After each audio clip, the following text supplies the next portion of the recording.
3 నెలల గ్యాప్ లో ఇది రెండవసారి అరుణాచల దర్శనం. లైఫ్ లో ఒక్కసారైనా అరుణాచల శివయ్యని దర్శించుకోవడం చాలా మంది కోరిక కదా. నేనైతే 3 నెలల గ్యాప్ లోనే ఇది రెండవసారి అండి అరుణాచల శివయ్యని దర్శించుకోవడం. సో బ్లెస్డ్ కదా, చాలా అంటే చాలా హ్యాపీగా ఉంది. టెంపుల్ లోపలికి రాగానే మనకే ఒక రకమైన ఫీలింగ్ అయితే వస్తుందండి, చాలా పాజిటివ్ ఎనర్జీ వచ్చినట్టు. ముఖ్యంగా ఆ శివయ్య అనుగ్రహంతో మేము ఇక్కడికి రావడానికి కారణం మన నాహా కలెక్షన్స్ ఆన్లైన్ పేజ్ అయితే అరుణాచలంలోనే ఓపెన్ చేశామండి. ఇంకా దర్శనం చేసుకోవడానికి లోపలికి వెళ్తుంటే ఒక ఆమెకైతే అమ్మవారు పూనారండి. అసలు చాలా క్రౌడ్ అయితే అక్కడే ఆగిపోయింది. ఏం జరుగుతుందో కూడా కనిపించలేదు మాకు. ఎలా అయితేనో ఇంకా శివయ్య దర్శనం అయితే మాకు చాలా బాగా జరిగింది. ఫైనల్ గా మన నాహా కలెక్షన్స్ ఆన్లైన్ ఇన్స్టాగ్రామ్ పేజ్ అయితే అరుణాచలంలో ఓపెన్ చేయడం చాలా అదృష్టంగా భావిస్తున్నాను. శివయ్య దర్శన సమయంలో నేను కోరుకున్నదైతే ఒకటేనండి, మన నాహా కలెక్షన్స్ కి అలాగే మన నాహా కలెక్షన్స్ కస్టమర్స్ అందరికీ కూడా మీ ఆశీస్సులు ఎప్పుడూ ఉండాలి శివయ్య అనే కోరుకున్నాను.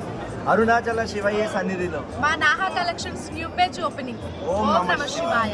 ఖచ్చితంగా ఆ శివయ్య ఆశీస్సులతో పాటు మీ అందరి సపోర్ట్ కూడా ఉంటుందని నేను మనస్ఫూర్తిగా నమ్ముతున్నానండి. మీరు వీడియోలో చూస్తున్న ఈ క్రీమ్ వైట్ కుర్తా సెట్ కూడా మన నాహా కలెక్షన్స్ తేనండి. మీకు వీడియోలో ఎలా కనిపిస్తుందో గానీ బయట మాత్రం చాలా అంటే చాలా బాగుందండి. మంచి ట్రెడిషనల్ వైబ్ అయితే వచ్చింది. మళ్ళీ శివయ్య దర్శనం ఎప్పుడో అనుకుంటూ హెవీ హార్ట్ తో అయితే బయటకు వచ్చేసామండి. Thank you for watching and please follow my page.